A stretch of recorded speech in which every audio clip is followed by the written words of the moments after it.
5th, 2014. It's the Village of New Paltz report to the board on the 60-day challenge, energy challenge. But I did draft and forward to people a copy of a draft letter to business owners. I'm very open to changing it around or modifying it. Just pass it around. I just brought one copy. The thinking being just to let them know this thing has happened. After January 1st, we'll get back with you and plan some meetings and try to move things forward. Have a good holiday season. Just want to let you know it was passed. It doesn't take effect till April. It's just checkout bags, not deli bags and cleaners bags, and we'll work with you between January and April to try and get things together. In the meantime, we have Sharon Rowe, from the founder of Eco Bags, who was doing reusable bags 20 years ago. She'll be at our next meeting, and we can spend some time. Isn't it RW? I RH? don't know if it's relevant. Rwanda? Yeah, lady. Spell check didn't get me. We're talking about whether I spelled Rwanda correctly. I mean, I don't know if this is intended to get it, or if you want to do something, but. So it says, greetings, writing on behalf of the Village of New Paltz Environmental Policy Commission on the subject of a plastic checkout bag. You may know that the village will ban use of plastic checkout bags as of April 2015. A 6-month delay in implementation of the law was intended to allow businesses to deplete their stock of plastic checkout bags and get past the busy holiday season. The EPC will reach out to the business community after January 1st to plan the smoothest possible transition. Plastic checkout bags have been banned in 5 other New York municipalities: California, Outer Banks of North Carolina, Australia, China, and even Rwanda, which I didn't spell right, huh? Okay. Sorry. Yeah, that's okay. Even Rwanda. Together we can make the policy work in New Paltz. The goal here is not to push stores to paper, but to begin to move the responsibility of shopping bags from disposable bags distributed by businesses to reusable bags supplied by the customer. Best wishes for a good and profitable winter holiday season. We'll plan to get back to you in January. There is no list of businesses in the village, so I'm just going to walk up and down Main Street, Church Street, and Front Street, and just pass it out. Attention owners. Oh, thanks. I could use the exercise. So that's that. I'll try and get that done over the next 4 or 5 days. Get those letters distributed. If you want to do that on Friday as well, I can join you. Well, let's see if we have time. Sure. I don't know if Friday is the best day to do it, only because that's like the busiest shopping day of the year. They might Oh, be kind of annoyed to have that sprung on them on Yeah. Black Yeah, Friday. I was kind of thinking on That's a Sunday. good point. All right. I'll slip under the doors of businesses that aren't open on Sunday, assuming they have doors that are slippable. So what I really wanted to focus on in this meeting was the effort to provide data to the village board on questions of energy. They were faced with a deadline from Central Hudson, a decision on whether to run a natural gas line underneath the Village Hall parking lot. We as a commission were very much not in favor of that. And to make it clear, I think what is, certainly my opinion, I think a lot of people's opinion, we are not against the businesses on Main Street having natural gas if that's what they want. We have reasons and have done research that it's not such a great deal as it's being proposed, but if that's what the businesses want, this is America, and that's what they can have. The concern was the village board has banned and passed resolutions opposing fracking as a practice, and they were about to lay infrastructure on the village property which would transport the product of fracking. We felt it was symbolic in a bad way. Dennis has pointed out that that it would be very effective to go to other communities and say, well, Green New Paltz did it. Of course it's got to be good. Why couldn't you do it? And we were really concerned about the symbolism and the appearance on many levels. So we had asked for 60 days to report to the village on questions of energy, alternatives to natural gas, other things they might do to try to save the money they want to save, because we're all in favor of that too. So we've broken it down into several areas, and Dennis Young has begun drafting what will morph into eventually a report to the village board I believe we are scheduled to report to the village board on this on December 3rd, the first Wednesday in December. We're going to meet the night before. That meeting will have a lot of attention to we'll have our December meeting moved up to December 2nd. We'll receive the plastic bag lady, or the reusable bag lady, pardon me, Sharon Rowe, and whatever time is left over, we'll work on this document, this effort. But it's broken down into gas versus oil, energy efficiency at Village Hall, including thermostats, geothermal, PV solar, looking at the primary furnaces, emergency backup generator, and then recommendations, specific opportunities for savings and/or conservation. Is there anything missing from that list? Not to my knowledge. I did do some basic research on wind energy, Okay. because Sally Rhodes had said that she liked the idea of wind, so I looked into it. I got some basic information. It doesn't seem super viable, but I would like to research a little further before making conclusions on it. You need a lot of space, I think, to do wind, right? It's space, and then the cost compared to some of the other options. It's basically wind would provide electric, so then we would have to convert the oil furnaces to electric heaters, which, from the best we can gather, in the 2004 energy audit, refers to all the heat being electric heat. So they went So from at electric. some point in the last 10 years, it went from electric to oil, and then to switch it back to electric. I mean, it just seems like we're going in circles instead of trying to find the best solution. So, but Well- that does need more research before we can really come to that conclusion. So I guess to frame the issue and to get some background, there was no energy audit in 2004, which indicated at that time, as you mentioned, this room in this building was heated by electric. They moved at that point to oil. And the reason that there's been discussion of natural gas and how to power this building, with the change in the climate and with weather events such as hurricanes in October, which we didn't used to have. Hey, John? Hey, how are you? Oh, great. The village board responsibly wants to have an emergency generator for this location. Number one, the government can function, the fire department can have power, and it potentially could be a shelter place in the event of an emergency. But there's no emergency generator. So it was discussion of let's get a generator and how do we power it. At that time, natural gas prices were down in the cellar and petroleum prices were sky high. So the conversation naturally led to natural gas, which led Central Hudson to pay attention and make the offer they made. So the immediate short-term issue to be solved is an emergency generator. The furnaces that they have, we're going to inspect them on Friday, Dennis and I, but the furnaces, we understand there's 3 furnaces. Based on the 2004 audit, we believe they must have been bought after 2004 because up until then, they were using electric for heat. So we'll confirm that on Friday, but we believe we have 3 decent new furnaces. There are also some electric air heaters, and I believe there's a couple of those, and they right now need an emergency generator. I know Department of Public Works is a little bit frustrated on this point because they've been waiting to put in an emergency generator for 2 years, and they have been waiting on a decision on whether it's going to be oil-fired or gas-fired. So that should be one of our recommendations in areas of we should offer a recommendation in terms of an emergency generator and how to power it. That should be one of our conclusions.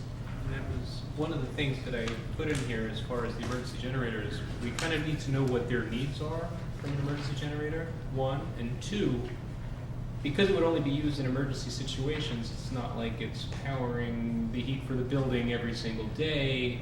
It's currently energy that's not being used at all. So the differences between the different types of energy that's really isn't that important. We want to be as green as possible, but if it's one thing versus another for the 2 days a year that it really is needed, it's not a maximum impact issue. So we do have a lot of flexibility as far as what we're going to be able to recommend, I'd say. And to lay gas lines, permanent infrastructure Right. over something you need a couple days a year conceivably is, it's a questionable basis to make a decision on. Let's see, John, you have an agenda? I only printed out 3, so. Yeah, I have it online. I can. Okay, look. cool. Yeah.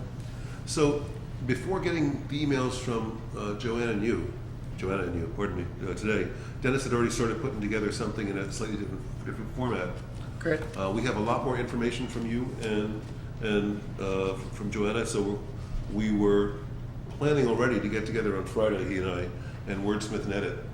When I had some pictures and dress it up a little bit too. So we will borrow liberally from what you sent us for this, and also add the complete documents at the end as a supplement that you sent. So if someone wants to read the novel version, they have that there available as well. Okay.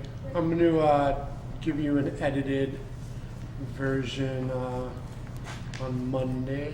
Is that in time for your needs, or I'm sure we can play with it. that'll be the first time I can get to it? But if you're going to edit it, that's, Well, what will probably happen, how about we get you what we did with your original version after Yeah. Friday, and then you can Right. massage it if you want to for, Yeah. for Monday. Perfect. We're going to meet next Tuesday and then present to the village next Wednesday. Next Wednesday? yes. Yeah. Time So- flies. Yeah, okay. Are you planning to get these documents to the village board before Wednesday? Not really. It's just going to do an oral presentation. Yeah, we're going to do an oral presentation, and I think Okay. the written document will follow up with them so they have it at the next meeting if they want to, talk about it some more or talk about. Yeah, I don't think it's realistic to get the written Right. presentation, which we're not going to put together really till Friday and edit on Monday, but we can talk to them though, tell them what I was going to say. And as I mentioned before, the geothermal section that I put in here, I did based on the emails that you had sent and the information we got. So it's nowhere near as complete as what you sent. So it'll Yeah. need to be updated drastically. from Alright. where it is. All right, so I'd gone down the list on the agenda of what the report is to contain. We added wind, it's not on the agenda here, that trustee Rhodes had some curiosity about it. Let's just go through this for a second on our own and see what questions, what suggestions we have. So I know we're all just getting it now.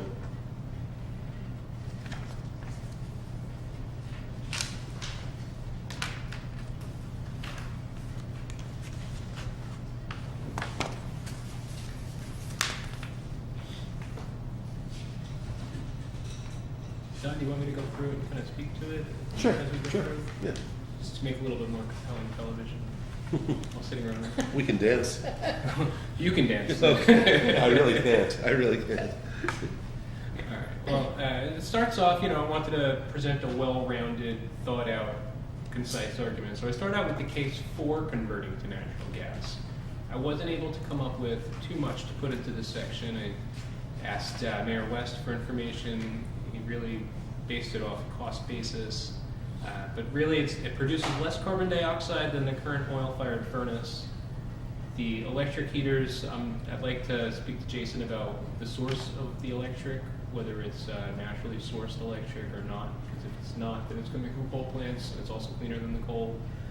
And it's currently less expensive than oil if you're not factoring in the cost of converting, which is kind of a big deal considering we paid to convert to oil within the last 10 years from what we're able to deduce.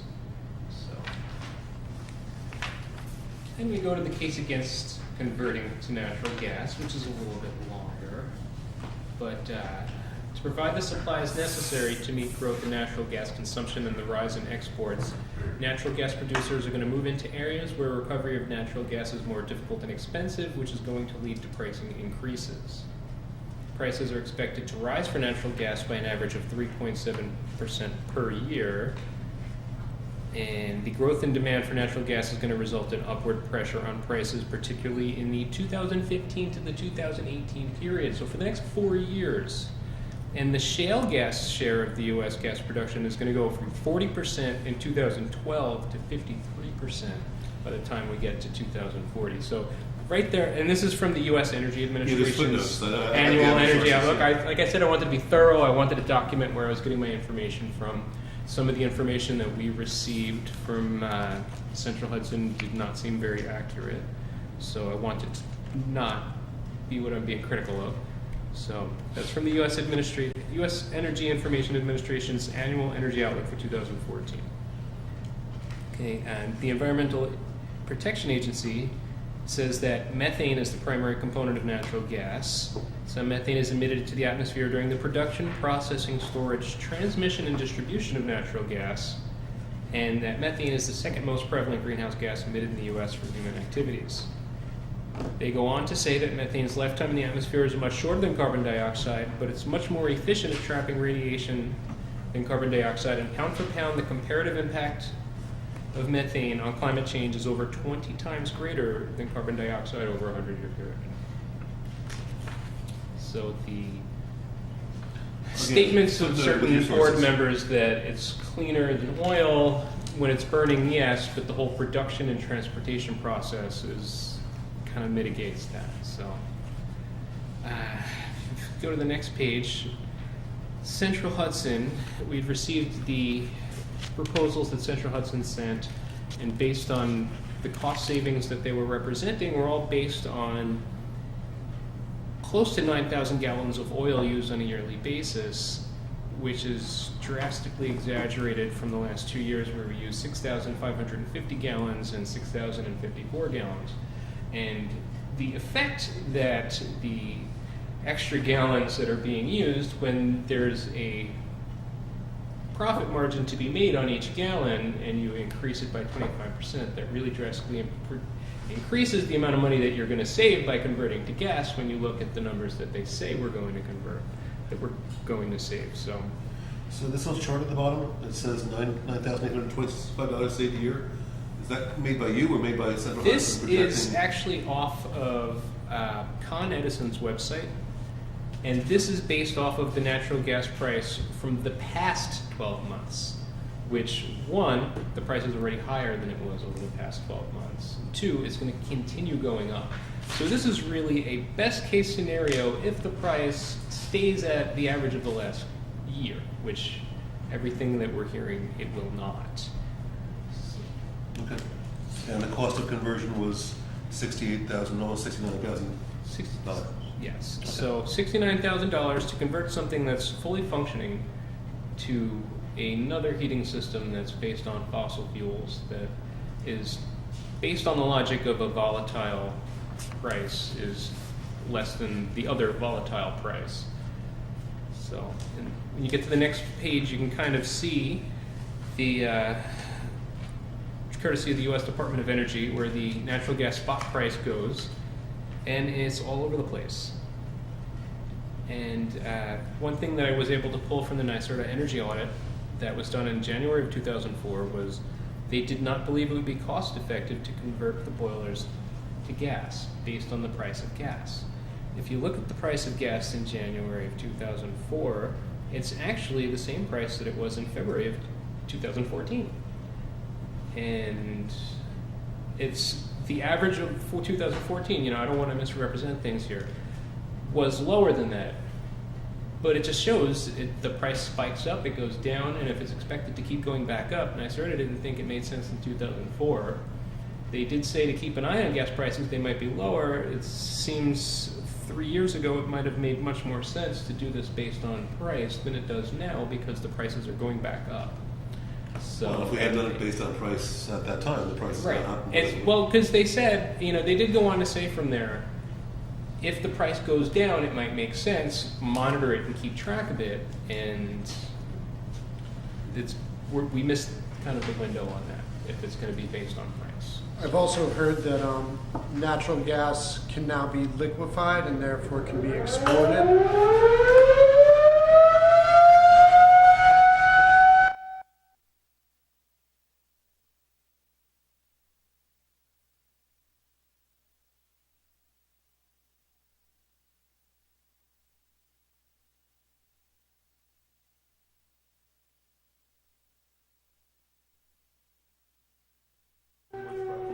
Freaked. Yes, yeah. I'm not excited. First storm of the year.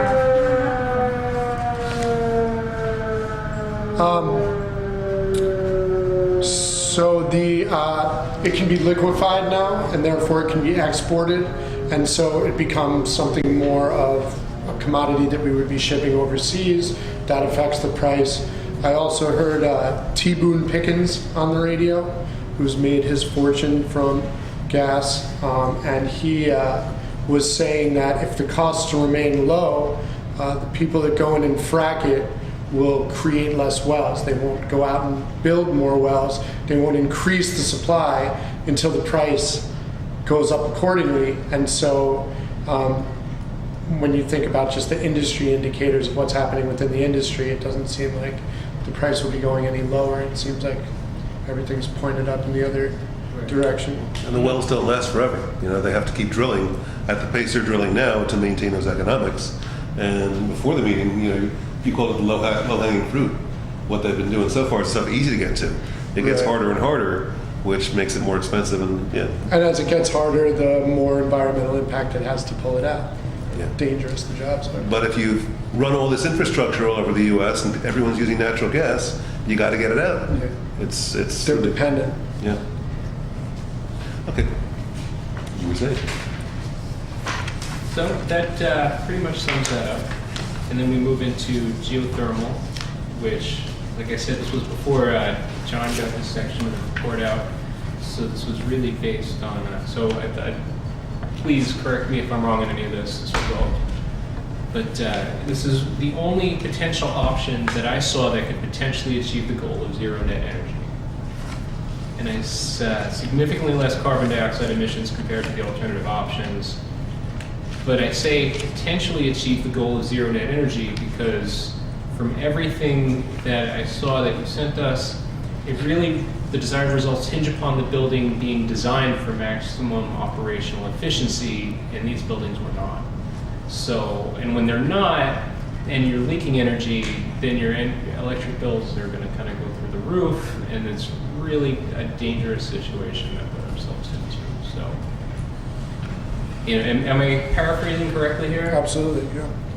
And I think what's not included in this, Dan Gunther and Rachel Lagotka and Ann Gunther, they have a bunch of specific suggestions for this room, like putting foam in the skylights, you know, which are very pretty and nice, but they're, you know, they're just bleeding heat, especially in the winter. Oh, they're there? Okay, never mind. Little spoiler, but Stay tuned. so the projected cost of geothermal is also kind of prohibited based on the risk that we would be taking if it's not as efficient as needed. The projected cost is 20 times the current energy bills, which I approximated $475,000. But the good thing is when the desired results are achieved, the cost of energy is minimal. You're really just paying the hookup price per year for your electric bill, which is a couple of $100 per year, which is fantastic and amazing. But it all depends upon the building being designed for maximum efficiency and being able to attain that efficiency, which with skylights and high ceilings, doesn't sound like it's very realistic expectation. And, you know, there could be grants and stuff, but it looks like it'd be somewhere between $9 and $10 million from just doing the 20 times that number there? No. There was 20 times the current energy bills. That is the 20 times. Oh, okay, Yeah. okay. Oh, But that was, it's not as bad as I was thinking. right, now, but I do want to point out though, that was based off of the oil and the electric cost that Central Hudson said, because that was the only information I had to go off. So any other electric bills that the village has, I'm not privy to, so it may be more than that. Gotcha. All right, so for clarity, that number is 475,000, not million. I was off by a magnitude of 20. Now it's a great idea. Plus. As far as solar, maybe Joanna, you want to speak to this because really all I had to go off of were that the meters were broken and unreliable, and that that's really all I had to go off of as far as putting this in. So I was very curious to see what you had tonight. You want me to add now or do you want me to? Yeah, good. My understanding and what we had discussed at the last meeting was, you know, the panels that we have are from 2004. Our newer models or current technology, can that provide us with more energy, which would make solar a more viable option? And the information that I got was basically no. the newer models and newer technology can get us a little bit more energy produced, but it would not be nearly enough to make it worth the cost of replacing what's already up there. So that's not an option. The space that we have in the DPW garage will not, no matter how fancy we get with our solar panels, provide to the village what they need. It is not it could not be the answer. It could supplement another solution, it could help, but it will not be the answer. I had spoken, and I think I emailed you guys all about him, Randolph Horner, who is an environmental consultant. And one of the things that he had said, and this is would obviously not be something the village could do alone, is that a joint town and village large-scale project, like a field of solar panels, is feasible and could give to the village, the town, and even the school district if they wanted to, make that, a large-scale project for the three of them. But it's not feasible for just the village. The one thing that he did recommend, and we didn't get totally into it because this was a phone conversation, he would love to speak with us, was he feels, based on his understanding of New Paltz's situation, geothermal would be the best option for New Paltz to avoid natural gas. And he said that the old boiler would be the backup for heat, but that the geothermal would cover heating and cooling.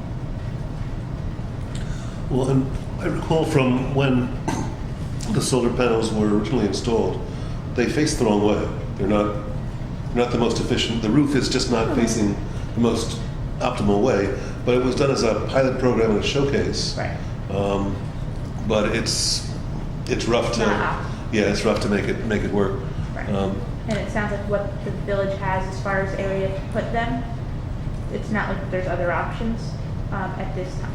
So unless the village wanted to pursue another location for them, and they just don't have the space for them to create what they would need to create for that to be the sole energy provider. And the thing about geothermal is that it is a big one-time outlay, but then you're covered. Then you're covered for as far as you can see until the building falls down. Right. Well, solar ties into part of geothermal. You have the geothermal heat pump pulls the heat out of the ground, but there's still the electric that solar supplements that. So we may have some of that infrastructure here already, but based on how efficient and effective what we have, it may not be. Right. But it's like the geothermal presentation from Floyd had said. It's expensive, but it's to achieve zero net energy, and then you don't have the energy bills later on. So it's expensive. It's just somewhat of a gamble to make sure that you're getting that zero net energy, because if you don't, then you outlay a lot of money and you still have energy bills, and that's the danger. Looking at this next page, when I saw it, I had this vision of the flats west of the Wallkill with big wind turbines, which would never happen here. I just put a couple on the roof. Yeah. So wind power creates no emissions, uses virtually no water, but it would require conversion of oil-fired furnaces back to electric heat, which isn't the most efficient way to spend tax money, to go in a circle within a 10-year period to go from A to B back to A. And according to the American Wind Energy Association, the purchase and installation of a system large enough to purchase an entire home, let alone these three buildings, on average is $30,000. Price range ranges from $10,000 to $70,000, depending on system size, height, and installation expenses. So that's also another pricing proposition. The thing about wind is you can actually have your turbines somewhere else. They don't need to be up on the ridge. It can be somewhere far upstate, and the energy will make its way to us because we're putting the turbine there and creating the energy. And it's ours. Okay. But it still creates, a rather large expense to make that happen. So for that one-time outlay, whatever it might be, It's about 30 years. that provide 30 years worth of energy for the complex. Well, all right. I don't think that's automatically to be ruled out. Of course, I'm not paying the bills. You know, like I said, that was something that Trustee Rhodes had mentioned, so I kind of threw it in later after getting through everything else. So I do want to get a lot more research in on that before we make any decisions. But moving on to the current state of the heating system, we were able to get confirmed that there's 3 oil-fired furnaces in relatively good shape in the basement at Village Hall, as well as electric hot air furnaces for the annex. Based on what we were able to deduce from the NYSERDA report and the information that we received, they had to have been purchased within the past 10 years. We're still going to confirm the actual age and condition. We're going to be meeting on Friday to get that done. But the minimal lifespan of an oil furnace is approximately 20 years with routine maintenance, and that's minimal. You know, they can go up to 50 years if they're taken care of, and I'm assuming we have a yearly maintenance plan. We do. I would hope that, We do. you know, before we get to 50 years, we have a much more environmentally friendly system in place, but there's nothing urgent that says it needs to be replaced. You know? And one interesting thing that came out of this was in examining oil usage, it increased 19% from 2013 to 2014 at Village Hall, while it decreased 9% at the DPW, which suggests there's a great potential for reduction of usage at Village Hall with oversight and a comprehensive operations plan. And had Village Hall oil usage remained consistent year over year, $2,374 would have been saved. You know, and that's not saying if they had decreased to 9% like the DPW, if it had just remained consistent, it would have saved $2,374, which is a pretty big chunk of the amount of money that is supposedly going to be saved, especially with gas based on last year's prices. That's one of the headlines. You know, I'm just trying to think in terms of what, you know, on the short one-page summary, you know, anyway, that would be on my, Yeah, on my and list. it really seems like there's a lot of opportunities to cut our energy usage, which is only going to have a great impact for taxpayers and the environment, without having to lay out all this money in infrastructure that isn't necessary because we don't, from what we can best tell so far, we don't need new furnaces. So, And now to where it started this whole conversation. the emergency backup generator. Since it's only going to be used in emergency situations, the environmental impact that results is between the various forms of energy is minimal. And, you know, we would hope we're not going to need to use it ever. It's never been used before because we've never had one before. So, you know, if it's used 2 days a year, the amount of carbon emissions between gas or oil or electric or whatever it is, you know, we haven't really gotten what the needs are of the generator to be able to look in and make a recommendation. So it's really hard to really say anything about the generator until we know what requirements they need out of the generator to power the building. You know, so in saying that we're going to get this back to the village in a very short turnaround time from now, I don't know if we're going to be able to do that, at least making a recommendation on the generator, because we don't know what they need out of the generator yet. Well, hopefully I can get that information tomorrow in terms of we need this many watts or this many, you know, whatever it might be, kilowatts.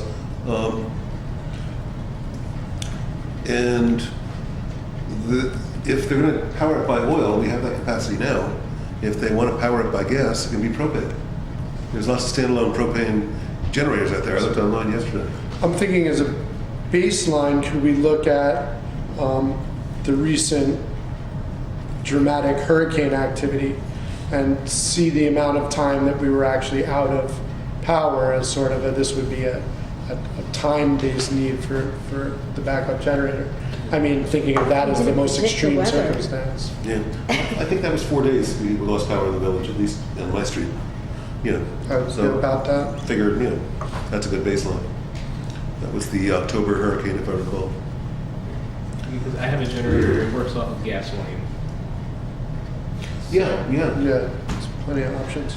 So So it doesn't oil, really see a gasoline, need to rip up the propane. parking lot and run gas lines and convert the heat for the entire building based on a generator. It's funny the way things happen in boards and governments and stuff. And I'm sure, you know, it was a reasonable question to ask, you know, should we power it by natural gas? And Central Hudson said, sure, and we can help. And everything took off from there. From there, we get to the cost-saving recommendations. And some of these are part of what we're going to confirm on Friday as we go through the building with Mayor West, because a lot of this is from the 2004 NYSERDA energy audit. But the first thing is more from Lloyd's geothermal presentation. Develop a comprehensive operation plan that includes thermostat programming guidelines such as maximum temperature settings, decreasing temperature during non-use hours.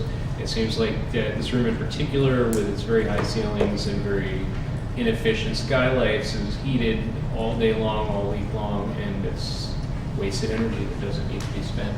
It's wasted money that doesn't need to be spent. One of the things we need to investigate is whether the hot water heaters were wrapped with insulation blankets and the pipes with insulation as they recommended in 2004.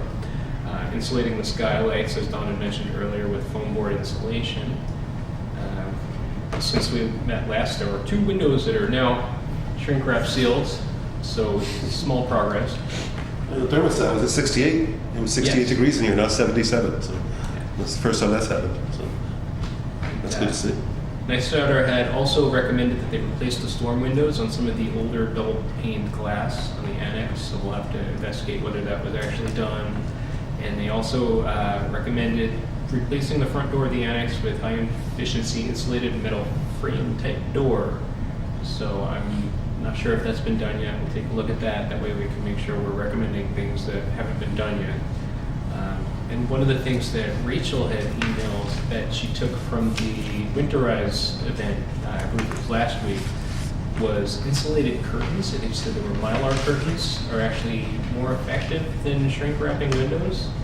So that's something to look into as far as not leaking energy through the building. And, you know, geothermal is awesome, but based on the way that it took 10 years to get programmable thermostats in here, and the energy use going up drastically year over year, geothermal scares the hell out of me, because if it's not managed effectively, it's going to pour money.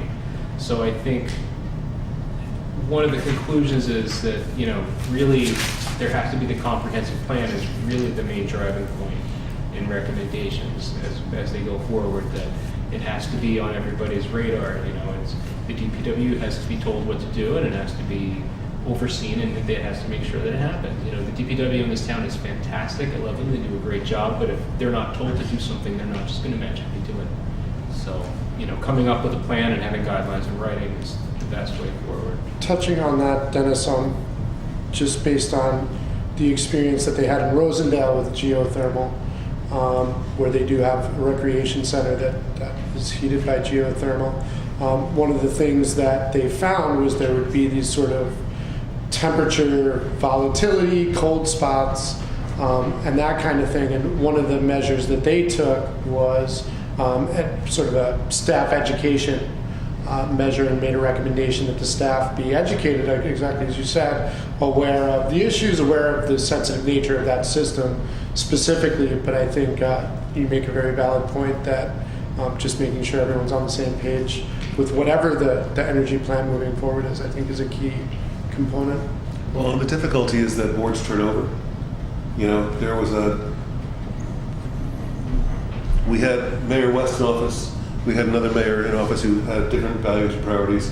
Then we had Mayor West in office. You know, who knows what happens over the next 10 years. So it's challenging in a municipal situation where the boards and the leaders turn over, to make sure people are on the same page. And that's the importance of having a master plan, because you can have one person that's really dedicated to it, but if it's not in writing for someone to follow, Yeah. you know, the DPW, and correct me if I'm wrong, they don't turn over as much as Correct. local Yeah. politicians. So Well put. if they have a master plan at the DPW, I'm sure they can follow it. They do a great job with everything else that they're responsible to do. Good point. Point well taken.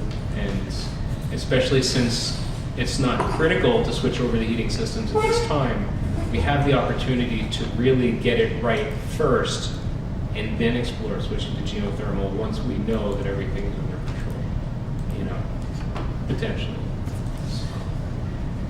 And from there, I move on to conclusions, and I just want to offer the disclaimer that these are the conclusions that I came to. These are not from any of the other commissioners, so if you don't agree with me, let me know, beat me over the head, and we'll take it out, and we'll come to conclusions together. Or if you guys want to read these off camera and get back to me later, I don't know how you want to do it, Don. Let's go through it. I find the Open touchable government, there. we're all about it. We can add to them, we can, All we can right. tackle them. The conclusions that I came to were, given the volatile nature of natural gas prices, the decision to convert to gas should not be based on current market pricing.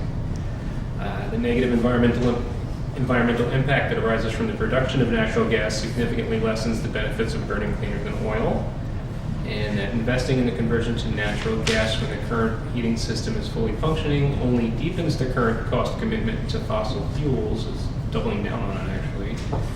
And should technology provide a more palatable option within the next 10 years, the village will not be in a position to take advantage without forsaking any of the potential cost savings that arrive from converting to natural gas. And it's more prudent to spend time and money reducing energy needs rather than investing in infrastructure. And that with greater oversight of energy usage, the same savings can be achieved at a drastically lower cost. And last one, I put it in here, that I know there's been a lot of talk of consolidating the village and the town, and if that were to happen, would this building be viable for a consolidated government? Would they be investing in infrastructure for a building that would no longer be viable at that point? You know, I'm not particularly in favor of consolidating, but I'd hate to see the money to switch things over and then say, okay, if their building is completely filled with mold and this doesn't cover everybody, so we need to build a new building, which would be a great opportunity to build something for geothermal that was designed for maximum efficiency, but then they would have wasted the money. Well, I think there's a possibility that there will be a new government building. They're talking sites and specifics on the town side. So if that's going to happen, then investing in infrastructure is just double delivery. And that's what I got. I welcome other conclusions. I'm definitely going to take the geothermal and the solar things that you guys wrote up and further work them in here and go from there. So any other feedback that anybody has, please get it to me as quickly as possible, since we have such a short turnaround time. And Don and I will sit down on Friday and put our brains together and try and get our final product done and get it back to you guys as quickly as possible. That way we can solicit more feedback and get a complete, well thought out brain trust document back to the village. I think in terms of what our main recommendations will be, I mean, I don't think it's written down anywhere here clearly, but I think it jumps out from it. Number one, there are serious opportunities for savings right now. Without looking at natural gas versus oil, there's a lot of opportunities to cut down the costs right now. Number two, the short-term case for natural gas is not as strong as it may have appeared. It's really good that Main Street got their natural gas for the businesses that want it, but it's also really good that the village didn't go forward with the plan. And I think our recommendation, and it doesn't say so here, is to stick with oil for the short term, reduce your costs, and get a generator. And we can recommend a generator to you. But as far as the big question of how to heat these buildings, at the moment, since we've already got the boilers, which we just bought 10 years ago, and there's 3 of them, and they have lots and lots of active life, and they're under a maintenance plan, why would we tear them out? Why would we convert them? It just doesn't seem to be. And they, yes, should get an emergency generator, and they can use propane, they can use gasoline, they can use, they can use oil, and we'll be happy to come back to them with a recommendation if that's the way they want to do it. Or the DPW could just, get something. But There are solar generators, mobile solar generator units. And I know I pointed this out before, when I was doing all the research on the energy audits, what everyone and all the companies that do them and all the programs told me was that the first thing they recommend before they recommend switching to solar or doing anything else is to reduce what you're using and to cut down, lower the thermostat, things like that, make sure that the windows aren't leaking heat. So I don't know why we would recommend anything else for the village when we've got an energy audit that's made recommendations that don't appear to be followed or don't all appear to be followed. We shouldn't be going forward with any huge infrastructure changes that'll cost millions of dollars or hundreds of thousands of dollars when we are not even being efficient with what we have. well, and just because they're not here, when I met with Blue, the head of the DPW, he made the statement that all the major recommendations from 2004 had been implemented. That's good. And so let's work with that assumption, and we'll verify it on Friday. But things like this thermostat and things like these windows and skylights, there's obvious things. What we could be seeing. Yeah, I don't know if the front door of this building is something that is the most most energy efficient and seals as well. So there are, whatever they did in 2004, there are clearly other steps that they can take. Right. And I when I met with Blue Terwilliger, we came here several weeks ago to the small meeting room. The heat in there, it was 79 degrees in there at 10 o'clock in the morning. So there are clearly steps that can be taken. This is a good sign. The fact that we came in and it wasn't 79 degrees in this room, that's kind of the first time that's happened. But I think those are, after all this, all this effort and investigation, geothermal looks like it's worth looking at. Wind looks like it might be worth, at least looking at. But for the short term, they should probably stick with what they have now. And I think to not convert several boilers, which are oil-fired and in a very healthy part of their lifestyle, I think that's a good thing that they're not doing that. I think it's it was nice that Central Hudson was going to help with the cost, but if I recall from seeing in here, the cost of the conversion was $68,000. They were offering 23, so we were still having to spend a boatload of money to get to take a system which is working as well and as cost effectively as natural gas would, given today's prices. I imagine a lot of people would be very happy to hear that we were making a recommendation not to spend money, but to save it. Let's not spend $43,000 like we were going to. How about we save $3,000 a year? As it turned out, the businesses on Main Street have their natural gas. Win-win for everybody. Yeah, it's so. And So- one of the points that Lloyd made in talking about geothermal, but it relates to this idea of conversion, is that it makes sense for a business in the short term to make a conversion to a source that's at a lower price right now. They don't know where they're going to be in 5 years. They don't know if they'll be in the same building in 5 years. That approach doesn't necessarily make sense for a municipality or for a government entity or a government building when you have, although you mentioned that there is some volatility there, when you have some idea that the building will be in use, it'll be in the same place for the same purpose. It just doesn't, it's not the same. What the concerns of Main Street and the concerns of this entity are not the same. All right, so once again, the schedule is Dennis and I are going to get together and walk the building. I think the mayor will join us, I believe. At least we'll get his keys. We'll then polish this document, add whatever notes we have from today, whatever people send us by email, incorporate John and Joanna's documents both into the body and also as appendices. We're going to meet again next Tuesday, a week from tonight, and then our presentation verbally to the village board is on Wednesday, the 3rd, after which we'll give them a written version of this report. Okay, that's the plan. Nice work, everybody. Pretty pressure was on, Everybody really stepped up. Thank you. We needed 60 days anyway. The village budget, they need their numbers and their information for their next year's budget by the end of the year, I believe, in December. Actually, yeah, by the end of the year, yeah.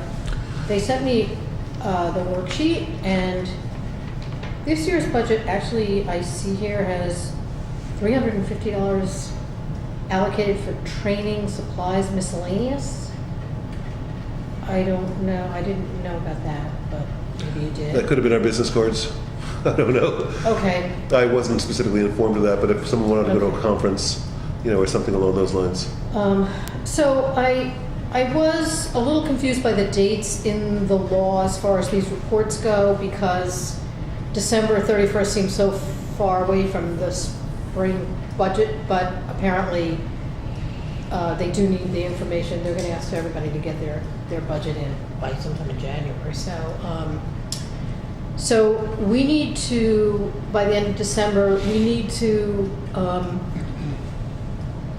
offer them a status report, basically. That'll just itemize the policies that you've all worked on and kind of where we're at with them. So I thought I would try to, I haven't had a chance to do it for tonight, unfortunately. So you can all draft what you want to say, and I thought I would also just put together a little draft and we can just maybe tweak it if you have time. Just to clarify, for the purposes of the budget, we should summarize the policies and the work we've. No, not the budget. We're due, Oh, this is we have to- updated. Yeah, by okay. the end of December, we are required to file a report, a status report. Right, that in the law that created us. I recall Right. that. At the same time, they asked if we can submit any recommendations that you have for changing the organization of the commission, structure, staffing, any resource needs, and that relates to the budget. So they would like a tentative budget to go along with that. Okay. And we do have an issue or a problem with regard to resources, in that the secretary for this commission is a paid position, and it's got a budget allocated for it. The number of hours allocated pretty much cover the ability of Andrea to come to the meetings and not very much else. So what I've asked her to do is to put together a justification. Here's what's been allocated, here's what's been used to date, and here's what it's been used for. So going forward, do you want the secretary to actually do the minutes or just be able to attend the meetings? So we are going to ask for an increase in budget line, just so that we can have a secretary who's there for us for all the year. At this point, I think your budget's done, and you're probably working working out of the goodness of your. It was sort of an experiment to see how much time it would take. And I'm not doing that much work, but if you add up the attending the meetings and then doing the minutes and then, miscellaneous email here and there and keeping track of things, on average, I spend about 4 hours a month. So I'm just asking them to cover that because the salary is $15 an hour. So they had budgeted $500, and when I was originally hired, I questioned that, and they said, "Well, we want to leave it at that, and come to us if you need more." But I would so that's what I'd like to do. But also I'm gonna. My suggestion is that they put more like 720. That would be $60 a month. For Yeah, 12 months, yeah, right? for the next fiscal year. Okay, so we're talking $60 a month, folks. And this commission Way more than that already. has been incredibly productive since we were set up. I mean, we have attacked the plastic bag law, signage on the Wallkill, the 60-day challenge. We've looked at home energy audits. We've been talking about the Millbrook Preserve. I mean, there's a lot of things that this commission's been active on, and I expect that will continue. We've been hard on ourselves because we haven't got researchers for ourselves, and that's bad on each one of us. I haven't, but moving forward, as we do take on other issues, if it gets to the point where we're spending too much of our own time, that's a lot of work you do, Dennis. And so just keep in mind that we do have the ability, if we do some recruiting, to get ourselves some help. We're also paying for the filming, I just realized. The village is paying for the film. Right, so Yes. that comes out of the budget. That comes out of the village budget, yes. So I don't know, some boards that, I don't know if that's a separate allocation or if it comes out of the board's budget. My understanding is it comes out of the board's budget. I think so, too. Yeah, they increased the filming budget, which is a big lump sum. Yeah, so I guess we should figure out what that is. Maybe that's the. And there had been some curiosity and discussion about wiring this room so that you could just flip a switch and it would automatically record the meetings. And they've been talking about that for years. They haven't found anyone who's willing and able to do that with any quality or assurance that then it can be done well. So they've been looking at ways to reduce that line item. I know the town has been complaining about the cost of videography. But it's like democracy, you know, it's a crazy system, but there's no better system than anyone's found. And so that's a little aside on that. Planning board. I think we've got our first agenda item before the planning board that actually may have environmental impacts with a particular project. I think we all got the email about a particular project. So Rachel had said that she would be the individual to go to the planning board meetings, and I will just make sure she can do that. We haven't faced that sort of issue as a commission before, and we should probably put that on an agenda and talk about that a bit. You know, I don't want to be either seen as or actually be just automatically opposed to anything that comes in front of the planning board. I don't want to be obstructionist. You know, I think it's good to have growth as long as it's responsible.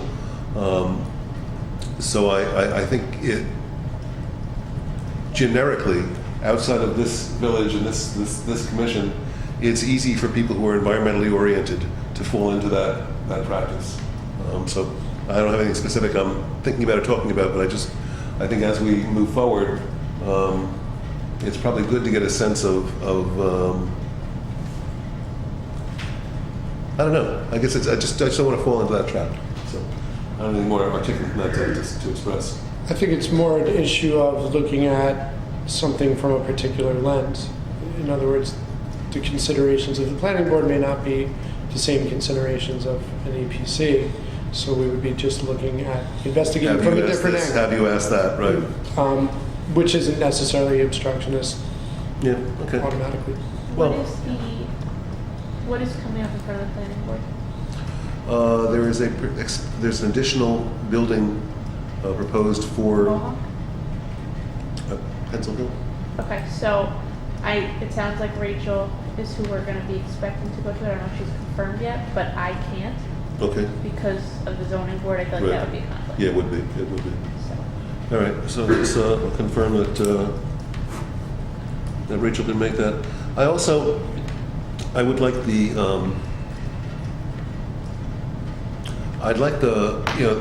I have some concerns still when we think about the Millbrook Preserve Plan about the white spot in the middle of the map.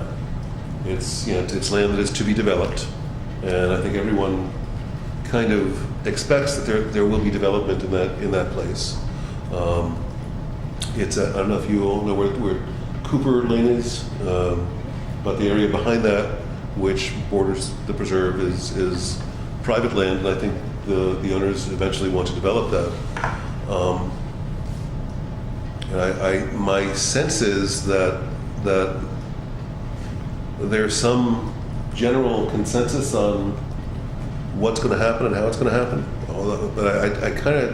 But there's not a lot been said in public meetings. So I would like to go to a planning board meeting and put that issue on the table and say, whatever discussions have happened, could we know about them and could we start to talk about that up front, so it's not one of those deals where someone wants to move forward with something and all of a sudden it's an emergency and everyone's hearing about it for the first time. I just from my own, just as a citizen, I sense that people know what's going to happen there, and that doesn't include everybody in the village. So that's about that's just a general sense. Is that village property? Yeah. Yeah, the one meeting that I went to, they were discussing rezoning it, so that way the homes wouldn't have to be set as far back. So it does seem like things are in the works and going to places. It seemed like Rachel was very much in the know as far as what was going on. I'm not sure what her sources were, but she might be the person to talk to if she was here at the moment. Well, there were actually copies being made at a business in town of actual site plans, and people saw them. So there are now, things in for writing. Cooper or for behind Cooper? Behind. Okay. So my sense is we'd like to know a little bit more about that before people decide to tell us. Like you said, we don't want to be obstructionists, but it's hard to be open-minded when you don't have all the information Yeah. and make a. And again, it could be just fun. It could be just fun. Yeah, as far as not being obstructionist, just to go back to the previous point, I mean, should we have some sort of guidelines as far as what to do? You know, because Rachel goes to a meeting, she might interpret something, you know, like you said, it's all about the lens that you're looking it through. So John might look at different from Rachel than I would or you would. So maybe we should have something in writing that we come up with as a group, you know, this is what we're looking for if you're in a meeting and it's going towards that, or is it irrelevant because we get agendas in advance? I mean, it seems like sometimes things end up on agendas at the last minute, and the things that everybody want to happen quickly and under the radar don't really get out in the open as much as they should, so.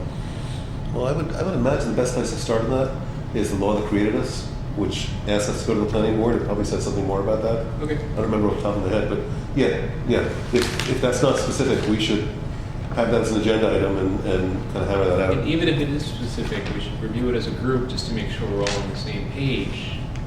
So that's kind of my question is, I know on the zoning board, if something's brought to the zoning board and they're thinking about approving it, it has to be approved at the next meeting. Does the planning board work that way? Because let's say Rachel's at a planning board meeting and they're talking about something and Rachel's like, I have real concerns about this, I want to bring it to the rest of the EPC. If they make a decision then and there, it doesn't really matter what we discuss in our EPC meeting. If they've already voted and made X decision, great that we sat here a week later and said we disagree with it, but it doesn't really do much if Rachel's sitting there while they're having the discussion and the vote. I will call one of the members of the planning board, and if you answer the phone, Andrea, I'll ask you to pass the phone to Michael, and ask them if there's in the school board we call it a 2-meeting rule. Right. If you discuss something in one meeting, you had to wait till the next meeting to vote on it. I think that was a little unusual. So my guess is there's no formal rule that they can't bring something up and vote it at the same night.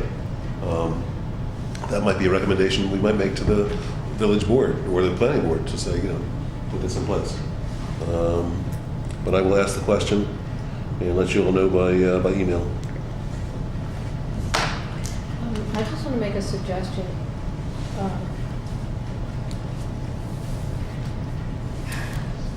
When an environmental commission becomes official, like they did their land use survey, whatever is required to be a policy-making board by themselves, I think there are some written guidelines that go along with that status. For us or for them?